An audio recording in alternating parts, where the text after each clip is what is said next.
Here to explain to you that I have no any association, I don't have any hand, I don't do anything to encourage or to promote insecurity in Nigeria, but on the contrary, I'm a peaceful citizen who loves his country more than anything, and that's why I felt it's a duty for me to take along with me the government to go and see these people that are causing insecurity and listen to their grievances. After listening to their grievances, up to today, I have not seen one step taken towards alleviating the grievances except the kinetic approach. I've discussed with many military officers, all of them saying the kinetic approach is just about 25% of solving such kind of conflicts.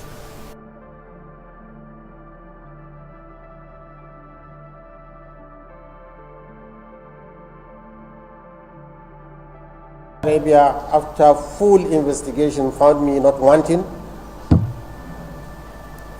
After Saudi investigation, the authorities exonerated me of all allegations and allowed me to finish my PhD in Islamic jurisprudence. After securing a valid Hajj visa from Saudi Arabian consulate in Abuja, on reaching Medina Airport, my name did not appear on the computer of the immigration department. After many search to see reasons, they said my name is not in the list of those wanted, my name is not everywhere, but they don't know why my visa is not there. So they said I have to return back. But a lot of people have seen you in clips and pictures with this terrorist where you know where they are, you've communicated with them, you've even as far as negotiating with them, So a lot of people believe that since you have, the knowledge about all this, is it that the government does not have the power or the equipment to know where these terrorists are to tackle insecurity? The government knows every terrorist by name and by location. I don't go alone. I don't go to the terrorists alone. I call the police, I call the security, everybody. I will go to the MES or that place. And when we went to one terrorist, I went even with women with me. Into the bush. You didn't see it because the camera was not concentrated on me. I don't go alone. Look at it. These herdsmen that have taken arm. The victims and the government and they. And a vicious cycle of minors. The victims see them as what you said, terrorists, evil people. The government see them terrorists, evil people. But have you asked, how do they see the government and how do they see the people who are as victims? What do they see from them? What gives a man the heart, the courage to come in and kill people and kidnap people? What is the motive behind him? Because ordinarily, I said before 2009, these same people were just driving their cattle, passing towns and villages, doing nothing, not killing and kidnapping people. So what happened 2009 upwards? They became the monster we see. If you can answer that question, then you have the solution to our problem. How do they see us? If you can answer it, you have the problem. And then you come and see that, what Gumi did. May Allah bless you.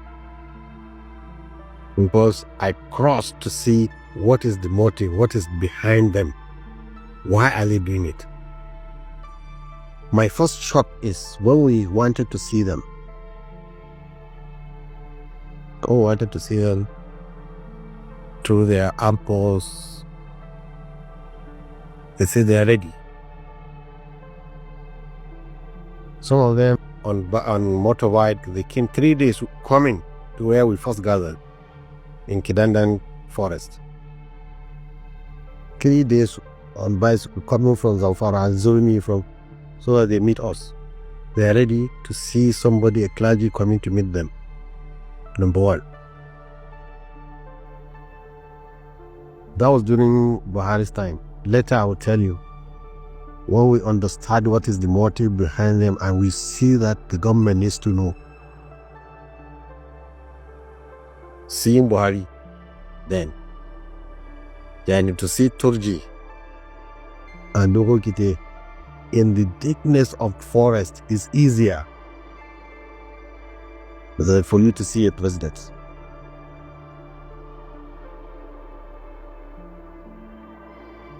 Even now, if you want, you can go to the bush as a team and see them. But can you go to Aswan and see the president? So why are even the criminals more accessible than even the leaders are supposed to be more accessible? This is one of the problems. So when we went there, they came and gathered and we spoke with them. Okay, we give them time. So why I sit down with them is, you see, I'm a preacher. I don't judge people. And when I hear that, so as far as to me they are, as far as for me, they are Nigerians and they are committing crime, I see. So, but I have to give them the benefits of that to explain my source. And so that I can hear exactly what they have, I don't show them. I love them. You see, when we approached, everybody's hiding, everybody's holding his rifle ready. Any small thing to fire.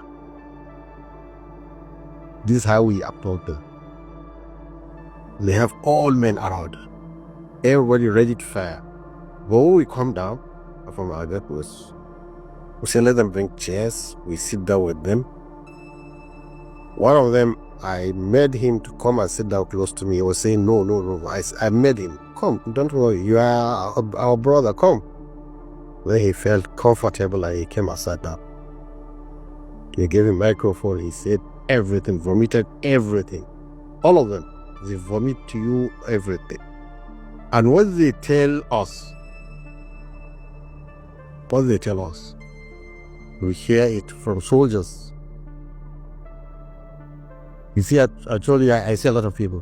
Soldiers from 1st Division came to me, soldiers. I can give you a clip of what a soldier confessed to in house. One, who owns cattle usually? Is it the Fulani or the cows dwellers? Who owns cattle? The Fulanis. The Fulanis. So 2009, the first thing that started was cattle rustling by some Fulani elements. Rustling their cattle. So they lost cattle. So in trying to protect their cattle, they get armed. Because you cannot live 5 minutes in the bush, forest without an arm. So in trying to protect the little cattle they have, they became armed. Selling their cattle and buying arms. So now that stimulated the black market of arm or gun running. There's people whose business is just to sell gun to whoever it is, gun and bullets. So that stimulated it because Fulanis now are selling cows, trying to get arms.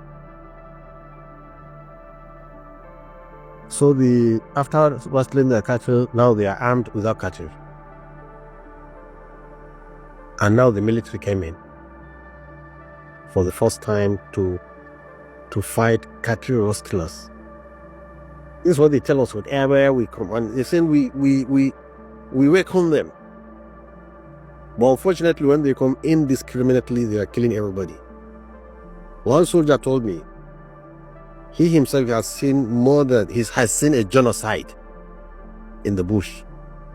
Genocide of Fulani in the bush. Nobody's talking about it. And I've spoken with many news media. What I'm surprised, if I tell them a soldier told me there was genocide of Fulanis in the bush. No any news reporter or anybody is concerned about that, saying how can we expand this story and see, and let's go and even see the places. No, nobody is concerned about this genocide of Fulanis. Nobody.